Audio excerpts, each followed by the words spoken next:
Why does the system make it so hard for fathers? Why is it so hard for fathers to get custody of their children? Why, as a father, do I have to work so hard to prove that I deserve to be in my child's life? These are just a few of the questions that I'm asked on a daily basis by fathers who are seeking help on how they can establish and enforce their rights as a father. I'm Marissa V. Grayson, family law attorney, author, and speaker. And you're watching Life, Law, and Order, where I share tips on how to stay ahead of the game in your life and legal affairs. In this video, I'll be sharing 3 action steps that fathers can take in order to establish and enforce their rights.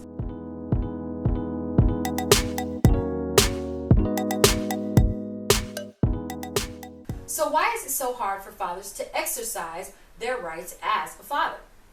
Yes, I do agree that, as with any other system, the family law court system can present its own set of flaws. And in some cases, it may be the actual system that is causing a father to have difficulty when it comes to exercising their rights as a father. However, in most cases, what I found is that the number one reason that fathers are having such a hard time exercising their rights as a father is their failure to act. By failure to act, I mean failure to take immediate action. Rather, what usually happens is that fathers usually wait until there's an emergency situation, when there's drama going on, when they're pretty much fed up with what's going on with their situation with their child's mother, and then they decide to take the action steps that they need to take in order to enforce their rights. Here are 3 action steps that fathers can take in order to make sure that they have rights to their children as soon as possible. Establish your parental rights. From the time that a child is conceived, that child is carried by his or her mother. The mother gives birth to the child, absent extreme circumstances.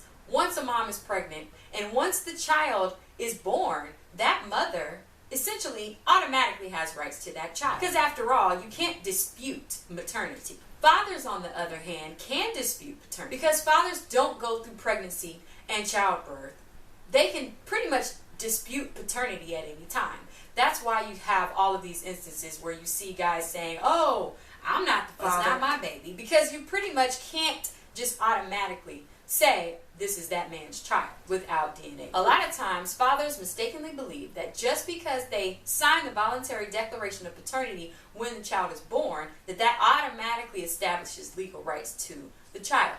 When it comes to legal custody rights, you have to actually take an additional step and establish paternity through the court system. For this reason, it's important that fathers establish paternity as soon as reasonably possible after the child is born. That means that once you find out that your child's mother is pregnant, you need to go ahead and start taking the initiative to prepare to establish paternity in the court system.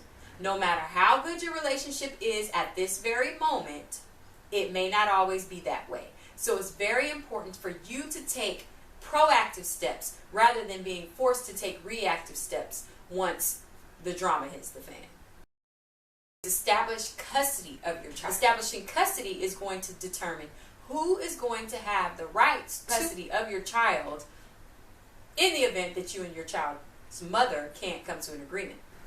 If you and your child's mother separate, as soon as you separate, it's important that you try to establish custody orders ASAP. It's important that you act immediately, because when it comes to determining custody, one of the factors that the courts often use and give a lot of weight to is the status quo of the parties. So if you establish custody right as soon as you separate from the other parent, it's a lot easier for you to gain an equal share of custody of your child, as long as you and the parent don't have any extreme circumstances such as abuse or things of that nature.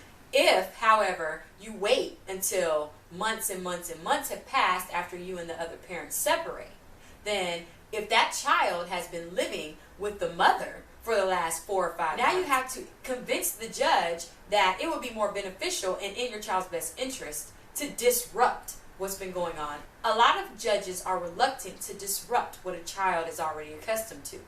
So for this reason, again, no matter how good your relationship is with your child's other parent, and no matter how good you think things are going, and you guys get along, and you pretty much just do custody based on a day-by-day basis, it's important that you establish some kind of custody ASAP, legally, through the court system, so that in the event that one day one of you wakes up and says, I'm not giving my child to that person, the other person will have the rights that they can be enforced because they're written court orders. Without a court order, you are essentially setting yourself up for the drama.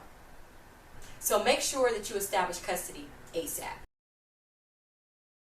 It's important that if for some reason the other parent decides not to follow the order, that you take steps to document their failure to comply with the order, and that you enforce the order as soon as possible. A lot of times what happens is one parent will completely just say, I'm not following the orders. The other parent will just sit back and say, well, she's not letting me see my child. Instead of taking actions to make sure that he can see that child, what he does is he pretty much just lets time go by. So 3 months, 4 months, 5 months, 6 months goes by and he hasn't seen the child. And then we have a problem because the status quo has been disrupted. And the mom then has an argument and says, well, he hasn't seen his child in 6 months. My child doesn't even know who he is anymore. So for this reason, it doesn't matter if it's just the first time that they violate or the second time or the 5th time. As soon as they violate, you need to make sure that you document it by filing a police report and, if possible, requesting that law enforcement agencies enforce the order, or by going back to the court to ask that the judge enforce the order. If you take these steps, enforcing your rights as a father will be way less difficult than it would be if you do not follow these steps. Usually by the time people come to my office seeking help enforcing their rights, it's because these 3 steps were not followed. That's all I have for you today. If you enjoyed this video, please share your comments down below, hit that like button, and subscribe to this channel. Also, make sure you check out my new book series, The Business of Co-Parenting for Fathers. It has lots of tips on how to peacefully co-parent with your child's mother so that your child can have a thriving relationship with the both of you. Thank you for watching, and I'll see you next time.